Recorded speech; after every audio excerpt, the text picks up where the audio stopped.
өнөөдөр болохтой зэрэг 25 онд Тэрет бото цааш нь үргэлжлүүлэх үе яах вэ? Юун дээр анхаарах вэ гэсэн юмнуудыг хэлж өгнө. Ягаад гэвэл би түрүүчийн онд 24 онд Тэрет бот дээр харьцангуйгаар туршлага бага байсан. Тэгээ би данарт анх удаага хийж үзэж харуулсан ба. За 25 оны миний төлөвлөгөөнд Тэрет бот хийвэрээ байгаа. Ягаад гэвэл бараг Тэрет бот дээр би илүү анхаарал тавьсан гэсэн. За энэ юу гэсэн үг гэвэл Тэрет бот дээр миний 24 онд ердөөсөө 2 хон ширхэг байлуу да яалаа тий. Тэгэл би буцаж гаргаж аваад эргэж хийгээл ингэж байгаад байсан. За яг хувь чатаар орж ирж байгаа, хувь хичээл авч байгаа хүмүүс бол яг нөгөө ямар юун дээр яаж тавих юм байх вэ гэдгээ ярилцсан. Би одоо болохоор нөгөө ийм олон нийтэд яг юун дээр анхаарах вэ гэсэн юмнуудыг хэлж өг. За мэдээж хэрэг Тэрет ботыг тавьдаг юу нь бол энэ ээж тий энэ tools гэдэг оронгууд Тэрет бот. За би түрүүчийн 24 онд Binance Bridge дээр Тэрет бот тавьж үзүүлсэн, Bybit дээр Тэрет бот тавьж үзүүлсэн тийм үү. За тэгэхээр энэ онд би Bybit Binance дээр Тэрет бот тавихгүй. Яагаад гэвэл надад таалагдаагүй. Юун таалагдаагүй вэ гэвэл нэг бичлэгэн дээр би та нарт хэлжсэн тиймээс Bybit дээр Тэрет бот тавьчих юм бол заавалжгүй $5 минимум $5 ашиг $5 байж иж би тэндээс гаргаж авах хэрэгтэй. Эсвэл бүр цуцалж гаргах хэрэгтэй. Ийм хоёр хон надад ирэх олгоод Bybit Binance. Юу гэсэн үг гэвэл би Ethereum дээр юу тавьсан байгаа тий Тэрет бот тавьсан. Тэгээд $5 хүрэх гэж та айгүй удтын билээ. Тэр тусмаа Ethereum бол ерөөсөө энэ 24 онд маш их одоо юу гэдэг. Үүн ерөөсөө дээшээ доош айхтар хэлбэлцээгүй. Бид нар чинь нөгөө нэг хэдий чинь үн дээшээ доош хэлбэлсэн тэрнээс чинь ашиг авч байгаа шүү дээ тийм ээ. Нэгэсэндээ хямдхан аваад үнэтэй зарна гэдэг чинь хэдий чинь үн дээшээ доош хэлбэлсэн бид нар тэндээс ашиг авах. За тэгээд би Binance дээр одоо хийсэн алдаа маань юу гэвэл би Ethereum дээр тавьчихсан тий. Тэгээд Ethereum чинь ерөөсө хэлбэлцэл айгүй багтаа айгүй одоо удаан гүйлгээ хийгдсэн гэсэн үг. Тэгэхээр чинь ашиг нь болохтой зэрэг надад нөгөө $5 чи айгүй удаад байсан тий. Цаг хугацаа айгүй алдаад байсан гэсэн үг. Тэгээд ингээд би ерөөсө бодож жагаад өөрийнхөө тавьсан үннээс илүү үнэтэй болонгууд нь би ерөөсө шууд цуцалдсан. Юу гэсэн үг би одоо ашиггүй ажиллаагүй. Тий ашигтай ажилласан. Би шууд ерөөсөө Ethereum-ийн $142 оруулаад $137 оруул санахгүй. За нэг $2-3 ашигтай. Яг битгүй юуныг Ethereum-ийг жоохон үнэтэй үе дээр нь би тэр одоо бото бүр мөсөн туслаад гаргаад авцсан. За бүр мөсөн туслаад гаргаад авах дээр нэг асуулт байд юм байлээ. Хэрвээ Binance дээр бот тавьсан хүмүүс та хэрвээ одоо нөгөө нэг Ethereum-ээр авах гэхээр юугаар USDT-г авах гэхлээр та өнөөдрийн одоо яг автоматар энэ ханшаар зараад гарах уу эсвэл өөрөө Ethereum-ээр авчаад тэгээ дараа нь тэрийг үнэтэй зарах уу гэсэн хоёр юм байна. Тэгэхээр тэн дээр сайн уншиж байхгүй бол хэрвээ би Ethereum-аар авъя гэвэл яг тэр өдрийн ханшаар би Ethereum-тэй хоцорчин тийм үү? Бас үнэтэй хоцорно гэсэн. Эсвэл би үгээ шууд би зараад гарлаа гэх юм бол намайг миний тэр Ethereum-ыг тэр өдрийн ханшаар зараад USDT болгоод нөгөөх нь шууд миний спот руу орчижээ.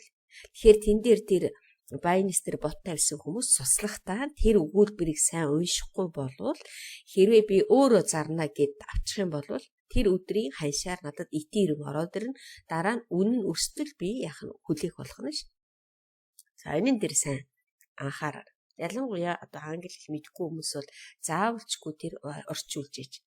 За Bybit дээр болохоор хамаагүй амар тий. Bybit дээр болохоор би түрүүчийн хичээлүүдээр хэлжсэн. Заавалчгүй нөгөө USDT дээр гарахгүй та эсвэл USDT Ethereum-ээр гарахгүй эсвэл Ethereum-ээр гарахгүй гэсэн бүх одоо юунууд нь байж байгаа тийм зөвлөгөө.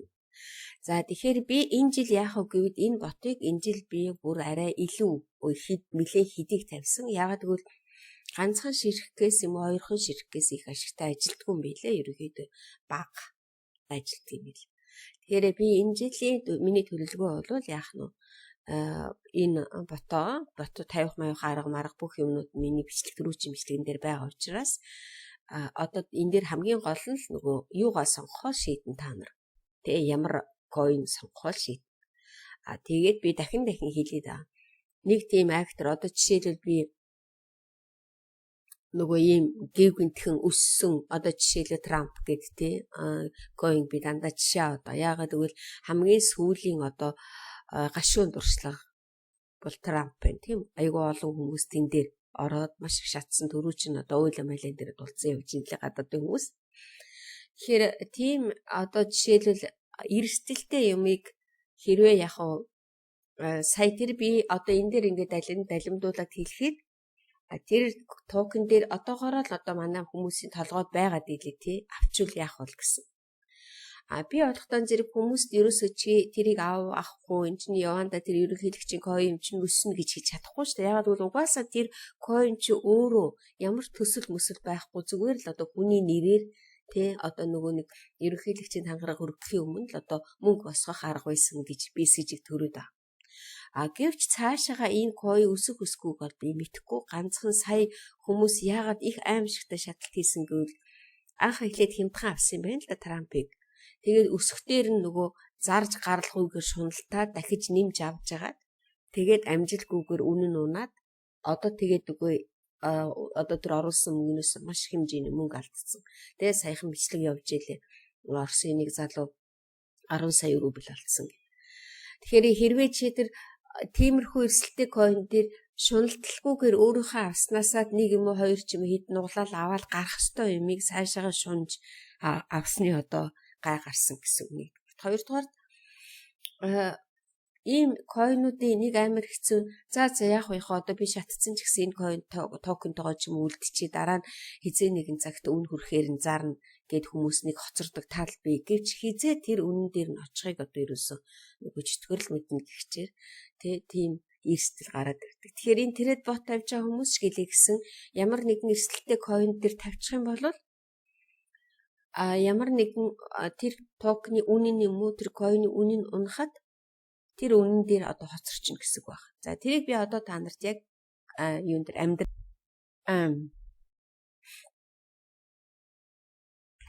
За одоо би энэ дээр та нарт харуулад. За жишээлбэл одоо энэ дээр миний Dogecoin-ы трейд бот байж гэн тийм үү. За энэ дээр ч одоо би 0.26 цент 664 дээр тэгээ 0.46-2-ын хооронд тавьсан байхгүй юу? За одоо бодохдоо зэрэг 0.26-709 байна үнэн тийм үү? За одоо миний нөгөө position хараа хийдэл ингээд одоо ийм болцсон ба. Энэ юу гэсэн үг вэ гэвэл миний нөгөө тавьсан одоо жишээлбэл 0.2664-өөс энэ coin маань доошоо унтсан байхгүй юу? Одоо л нэг жоох өссөн байна гэсэн унтсан гэсэн үг. За тэгээ унчна гэдэг чинь юу гэсэн үг гэвэл би одоо ерөөсөө нөгөө худалдаж авах юм байхгүй болчихж байгаа зү тий. Ингээ худалдаж авах юм байхгүй. Заах юм байгаад идэг худалдаж авах юм байхгүй. Тэгэхээр биднэрт нэг л одоо арга бай тийм үү. Эсвэл би ерөөсөө энэ өөрийнхөө одоо ингээд шууд цуцалж болно тийм үү. Цуцлах юм бол яг өнөөдрийн ханшаар яг одооны миний бичлэг хийж байгаа ханшаар би 142 Dogecoin-тэй хоцорно гэсэн. За би хэрвээ USDT-гээр нь гаргаж аавн тий өнөөдрийн одоо мөнгөөр нь би гаргаж аавна гэх юм бол энд $38 байна тийм үү. Би $37 21-ийг оруулсан. Тийм болохоор би энэ үнийг одоо за яах вэ одоо энэ 38-аараа гаргаад авчи. Тэгээд дараа нь юугаа шинжлэх тавьчих гэж бол. Нэг юм арга. Эсвэл би ерөөсөө 141 дуужгаа гаргаж авчаад үнийг нэмэгдэхээр өөрөө зарна гэдэг ийм хоёр хувилбар байна шүү дээ. Эсвэл би өөрчлөн.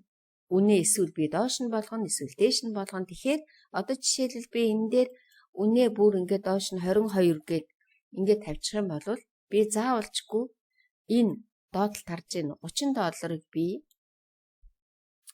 өнөөдрийн үнээр зарж иж мөнгөтэй болж иж энэ рүү явна гэсэн. Тийм үү. Тэгэхээр чин надад одоо бас ашиггүй. Би чи өөрөө юу мөнгө оруулчаад тэгээд ийм жоох үнэн дээр зараад эргээд өөрчлөн гэж байхгүй тийм ээ. Тэгэхээр энэ бол одоо надад ямар ч ашиггүй байх.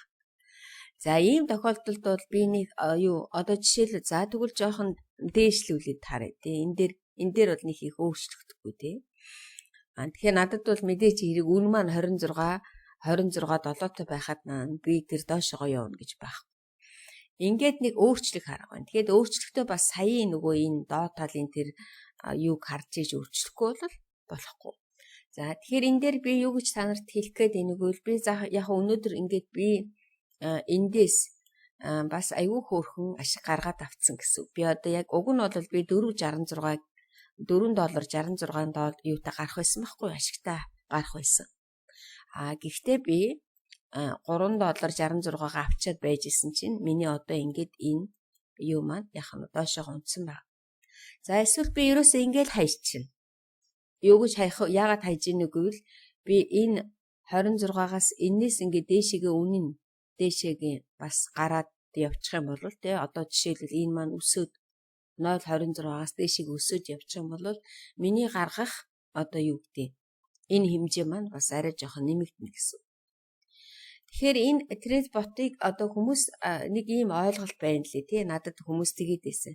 Тэр чинь амар эрсдэлтэй гэсэн шүү дээ. Одоо та нар миний энэ юун дээр позишн дээр яг харлаа тий эрсдэл нь хаана вэ гэдгийг. Би ойлгохтой бол нэг их актер эрсдэл байхгүй ганцхан л энэ нөгөө нэг ийм өөрчлөх хөл юмнууд байгаад байгаа байхгүй. Одоо жишээлбэл энэ ингээд нэг жоохон нэмэгдэж байна тий 26,804 болж байна. Тэгвэл би одоо ингээ гаргаж авах юм бол сая нөгөө 38, 37, 21 маань бас нэг хэдэн хөөрхөн USDT-г нэмэгдээд би эндээс гараад явчихсан. Тэгэхээр энийг л хэлээд байгаа. Тэрнээс биш энэ дээр би юугаа койноч алдахгүй, оросон мөнгөө ч алдахгүй. Тийм байгаа зү. Эсвэл би USDT-г гараа явчихна, эсвэл би Doge-тойгоо үлдэнэ гэсэн. Энэ юунаас хүмүүс их айгаад байсан бэ гэж бодож байгаагүй. Тэр futures дээр бол бас хүмүүс их аюултай гэж хэлдэм билээ. Эднэр дээр futures дээр хүн өөрөө сайн futures арилж байгаа сайн мэдэхгүй бол айгүй аюултай байдаг юм бил. Spot дээр бол ямар ч тийм одоо нэг юу гэдэг. Аюултай юм байхгүй ганцхан чи нөгөө ийм л одоо аргаар л эсвэл ингэн гэсэн энэ аргаар л мэдчих явах хэрэгтэй байхгүй. Тэгэхээр энэ дээр би энэ онд одоо ингээд би та нарт энэ юугаа зөвлөд хэлээд дуусчлаа тий. Би энэ онд бол харин трейд ботыгоо илүү одоо яах нь одоо цааш нь өргөлжлүүлж ингээд хөгжүүлэх маягаар тий улам ингээд сайжруулах маягаар ингээд цаашаа явна гэсэн. За тэгэхээр би одоо энэ дээр надад энэ дээр нэг 5 бот байгаа. 5 байна уу 6 ч байна уу тий би бараг 10 хүртэл тавина гэж бодож байгаа. Гэхдээ хамгийн гол нь энэ дээр нөгөө арчилгаа хэрэгтэй. Юу гэвэл юу арчлах вэ гэвэл үн маань дээш явж юу доош явж юу гэдгийг харна гэсэн. За жишээлбэл одоо миний энэ MNT гэдэг энэ дээр бол миний position айгүй гоё байгаад байгаа үстэй. Би 26 гэрээ тавьсан. Энэ урдлын 13, ардтал нь 13 худалдаж авах 13 зарах. За 1.15 өнөөдрийн ханш би 0.80-аас 148 хүртэл тавьсан ба.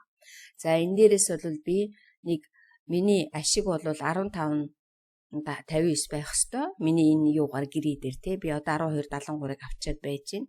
Одоо би энэ одоо миний нэг ашигтай ажилласан одоо гүйлгээний ашигны 0.21 цент те. Тэгээ би энийг харин дандаа ерөнхийдөө бол өдөр болгон ороод эндээс ашгаа гаргаад авчна. За хэрвээ та нар орж ашгаа гаргаж авахгүй бол зарим тохиолдолд нөгөө миний анхны одоо жишээлбэл миний дээд хэмжээ 1.48 штэ тийм үү 1.48-аас дээшгээ 1.50 хүрчих юм бол би одоо 1.48 дээр нөгөө миний хэмжээ тавьсан хэмжээ чинь дуусчихж байгаа учраас цаашаа гүйлгээ хийхдэггүй те тэр үед би харин ашгаа аваад гараад шинээр тавина гэсэн. Тэгэхээр ийм учиртай. Хэрвээ энэ гэрээд ийм гоё явж явах юм бол тий ерөнхийдөө бол ботыг ерөөсө хідэн хонж исэн болно гэсэн. Би одоо энэ ботыг тавиад зөндөө ол 12 сар 16-наас хойш тийм байгаа зү. 24 он 12 сар 16 тавьсан. Би одоо хүртэл явж илаа. Яагаад гэвэл миний энэ тавьсан үнний хоорондоос энэ маань ерөөсө гарахгүй явж байгаа байхгүй. Тэгэхээр ийм байдаг. За ингээд яг өнөөдрийн хувьд бол энэ 15.59 мэл миний яг одоо авцсан ашиг энэ дээдлийн 12.61 бол ашигтай ажиллах одоо ашигтай байх ирээдүйн одоо ирээдүг гэсэн үү те. Тэрнээс одоохондоо бол энэ уга биш ингэж тайлбарж чадахгүй. Энэ бол яг биелэгдээгүй гүйлгийн ашиг, энэ бол биелэгдсэн гүйлгийн ашиг гэж харах.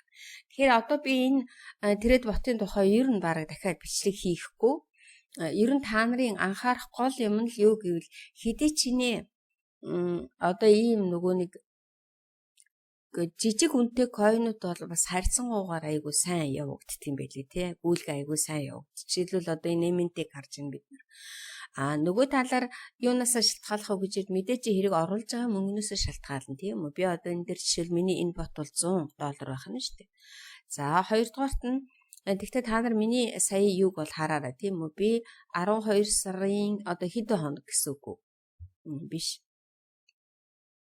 12 сарын 16-наас гэдэг чинь өнөөдөр чинь 2 сар гэдэг чинь бараг л худалчинд